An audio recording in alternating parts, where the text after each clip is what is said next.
o'clock. Don't worry about that. We'll call this meeting to order. I'd ask that any member of council has a pecuniary conflict of interest to declare.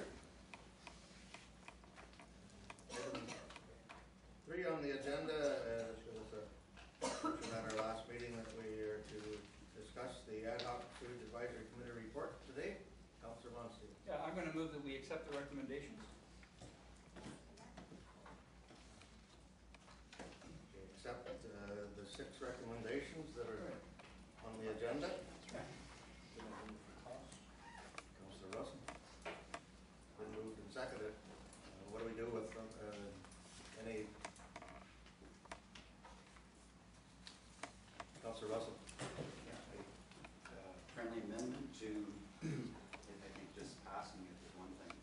I think what this needs is a report from staff and how to implement any and how the implementation would go, who the partners are, and how we take how we would do it, because there's quite a few recommendations here. All of them have merit, and but they probably have different timelines, and I just think that would be the expedient to look at it. I think we've held this back for too long. I think it's one of those things that it isn't just about the north end. It has implications for the whole of the municipality. And I know in my ward, I may have something to do with the zone 4 in my ward, but for the rest of my ward, we've got both sides of the other sewage treatment, as well as many septic tanks. And personally, I think this is a good strategic way of doing it, and we just need to describe by our staff and how we can implement this. So we have a friendly amendment to send it to staff for that particular. Can we deal with them one at a time and have those recommendations to staff? Well, this to me is motherhood and apple pie. I mean, this is so commonsensible that it's building to. If you need sewers, then do gravity. I mean, this is what it's building to. So I don't know what we would object to here. If we do, I mean, people can not vote for the. This is like C-38, the omnibus bill in Ottawa. Would I agree with Councillor Russell, but I don't want to see this get trapped into, oh, well, we're not going to do 1 or 2. All I'm saying is I think as a council, if we accept these recommendations, and I agree with Councillor Russell, we can ask for a staff report on how to implement each one, with the exception of 6, because 6 will be the logical one. If the other 5 aren't working, then 6 is going to be the logical move. Councillor Scott had her hand up. I like that. Can we have a timeline added to that, like when we're going to get it? I mean, we've waited a while for this. And I just want to make a comment on number 4. I've already gone to the county myself, and I'm about to start delivering septic system handbooks that they've created down there. And I will be handing those out to all of Port Franks and to Ipperwash. So I think there are ways and means that we can do that. For Van Bend, I can see South Huron, or South, Huron, and Southcott Pines.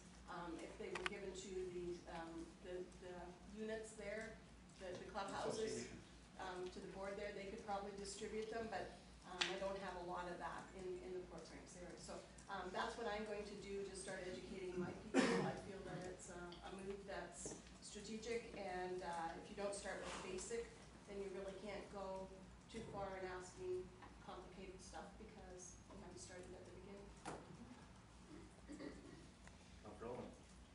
I'm not going to disagree with any of the motions. Deal with them all. Like what's the point of us going through each one and arguing on each one? So deal with the whole package. Councillor Russell makes a perfectly sensible statement.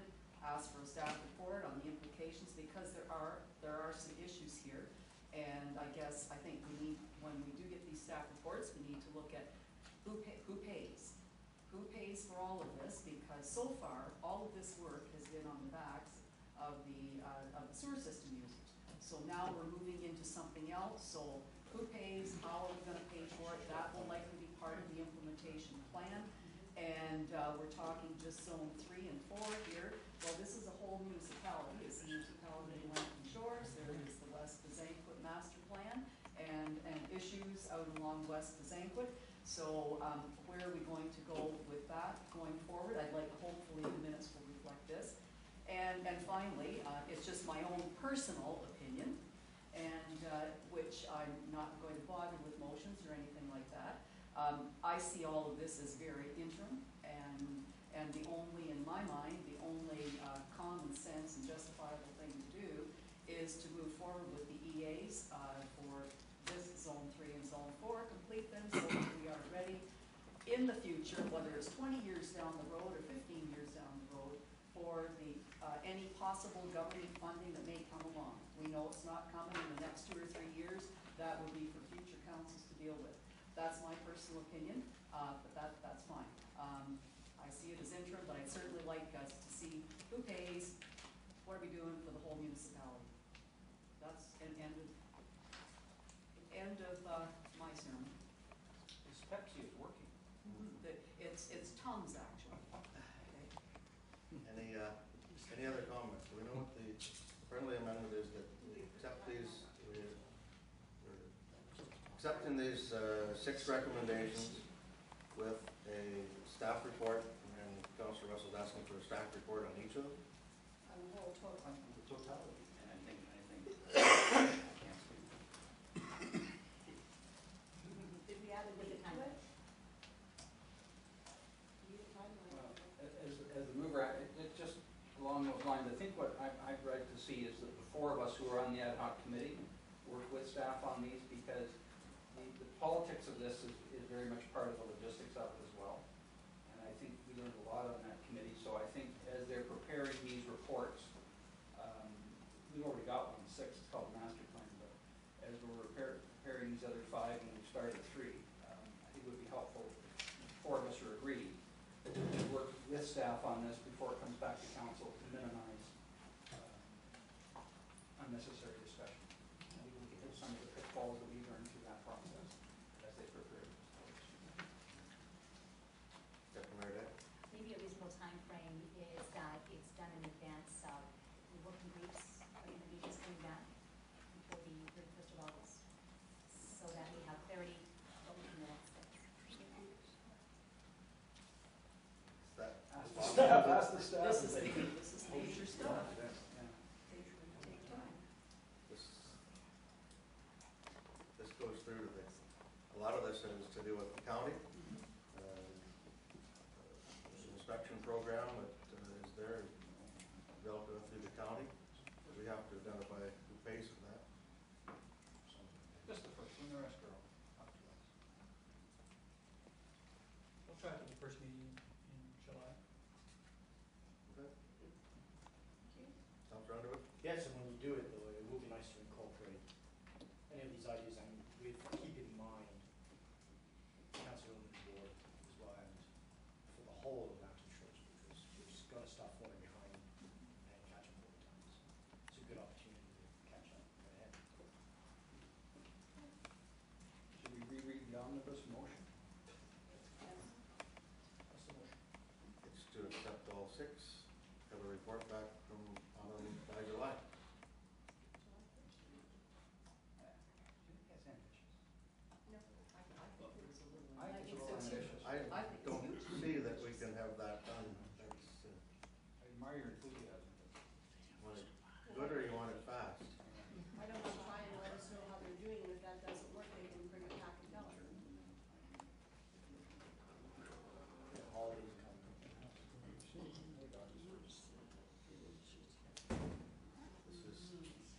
is the middle of June, that's like 2 weeks from now? Yeah. 3 weeks from now? We have a meeting in between? Some of this isn't, like, some of this is not tough. The first one with the county, that's gonna be longer than a month. I mean, we're talking about strategy, not actually doing it. So we're talking about how do we get there, but, I mean, the second one is gonna be ongoing, it's a dynamic one. The third one we've already started, the 4th one, we've already kind of taken a hit at with a letter and continue groundwater testing. So I don't think it's onerous, but I think we should sit down, staff and the 4 reps together and say, how can we